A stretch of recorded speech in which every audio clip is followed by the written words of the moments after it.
भक्तजनों, आपको मेरा नमस्कार। आज हम आपको शिव पुराण रुद्र संहिता द्वितीय खंड अध्याय 11 सुनाने जा रहे हैं।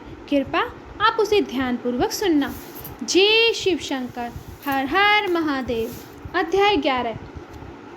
ब्रह्मा जी से दक्ष की अनुमति पाकर देवताओं और मुनियों सहित भगवान शिव का दक्ष के घर जाना, दक्ष द्वारा सबका सत्कार तथा सती और शिव का विवाह, जो इस प्रकार से है। ब्रह्मा जी कहते हैं, नारद, तदंतर में हिमालय के कैलाश शिखर पर रहने वाले परमेश्वर महादेव शिव को लाने के लिए प्रसन्नतापूर्वक उनके पास गया और उनसे इस प्रकार बोला, वृषभ ध्वज, सती के लिए मेरे पुत्र दक्ष ने जो बात कही है उसे सुनिए और जिस कार्य को वे अपने लिए असाध्य मानते थे उसे सिद्ध हुआ ही समझिए। दक्ष ने कहा कि मैं अपनी पुत्री का विवाह भगवान शिव के साथ ही करूंगा, क्योंकि उन्हीं के लिए यह उत्पन्न हुई है। शिव के साथ सती का विवाह हो, यह कार्य तो मुझे स्वतः ही अभिष्ट है। फिर आपके भी कहने से इसका महत्व और अधिक बढ़ गया है। मेरी पुत्री ने स्वयं इसी उद्देश्य से भगवान शिव की आराधना की है और इस समय शिव जी की भी मुझसे इसी विषय में अन्वेषण पूछताछ कर रहे हैं। इसीलिए मुझे अपनी कन्या अवश्य ही भगवान शिव के हाथ में देनी है। विधात, वे भगवान शंकर शुभ लग्न और शुभ मुहूर्त में यहाँ पधारे, उस समय मैं उन्हें शिक्षा के तौर पर अपनी यह पुत्री दे दूंगा।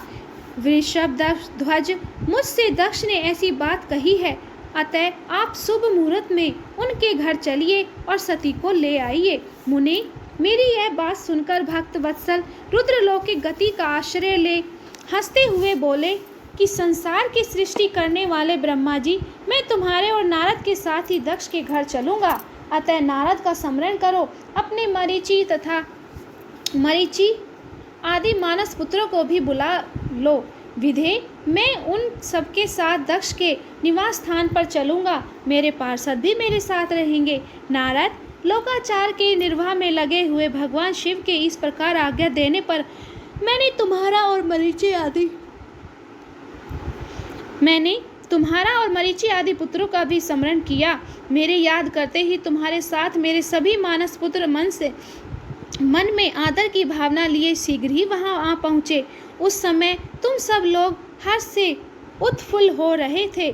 फिर रुद्र के स्मरण करने पर शिव भक्तों के सम्राट भगवान विष्णु भी अपने सैनिकों तथा कमला देवी के साथ गरुड़ पर आरूढ़ हो तुरंत वहां आ गए। तदंतर चैत्र मास के शुक्ल पक्ष की त्रयोदशी तिथि में रविवार को पूर्वा फाल्गुनी नक्षत्र में मुझ ब्रह्मा और विष्णु आदि समस्त देवताओं के साथ महेश्वर ने विवाह के लिए यात्रा की। मार्ग में उन देवताओं और ऋषियों के साथ यात्रा करते हुए भगवान शंकर बड़ी शोभा पा रहे थे।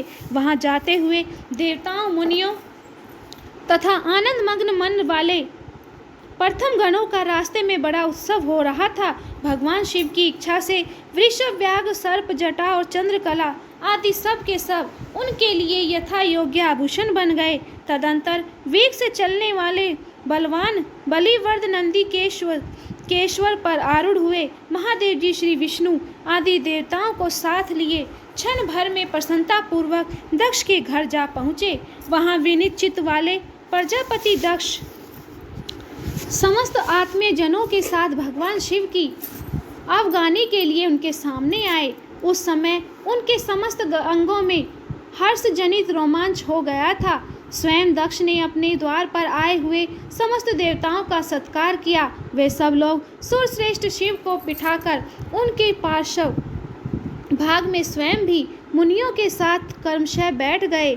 इसके बाद दक्ष ने मुनियों सहित समस्त देवताओं की परिक्रमा की और उनके सबके साथ भगवान शिव को घर के भीतर ले आए। उस समय दक्ष के मन में बड़ी प्रसन्नता थी। उन्होंने सर्वेश्वर शिव को उत्तम आसन देकर स्वयं ही विधि पूर्वक उनका पूजन किया।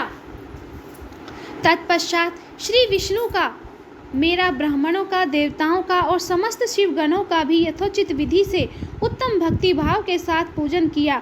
इस प्रकार पूजनीय पुरुषों तथा अन्य लोगों सहित उन सब का यथोचित आदर सत्कार करके दक्ष ने मेरे मानस पुत्र मरीचि आदि मुनियों के साथ आवश्यक सलाह की। इसके बाद मेरे पुत्र दक्ष ने मुझ पिता से मेरे चरणों में प्रणाम करके प्रसन्नतापूर्वक कहा कि प्रभु आप भी वैवाहिक कार्य कराएं। तब मैं भी हर्ष भरे हृदय से बहुत अच्छा कहकर उठा और वह सारा कार्य कराने लगा। तदंतर ग्रहों के बल से युक्त शुभ लग्न और मुहूर्त में दक्ष ने हर्षपूर्वक अपनी पुत्री सती का विवाह भगवान शंकर के साथ कर दिया और अपनी पुत्री का हाथ भगवान शंकर के हाथ में दे दिया। उस समय हर्ष से भरे हुए भगवान वृषध्वज ने भी वैवाहिक विधि से सुंदरी दक्ष कन्या का प्राणी ग्रहण किया। फिर मैंने, श्री हरि ने, तुम तथा अन्य मुनियों ने, देवताओं और प्रथम गणों ने भगवान शिव को प्रणाम किया और सबने नाना प्रकार की स्तुतियों द्वारा उन्हें संतुष्ट किया। उस समय नाच गाने के साथ महान उत्सव मनाया गया। समस्त देवताओं और मुनियों को बड़ा आनंद प्राप्त हुआ।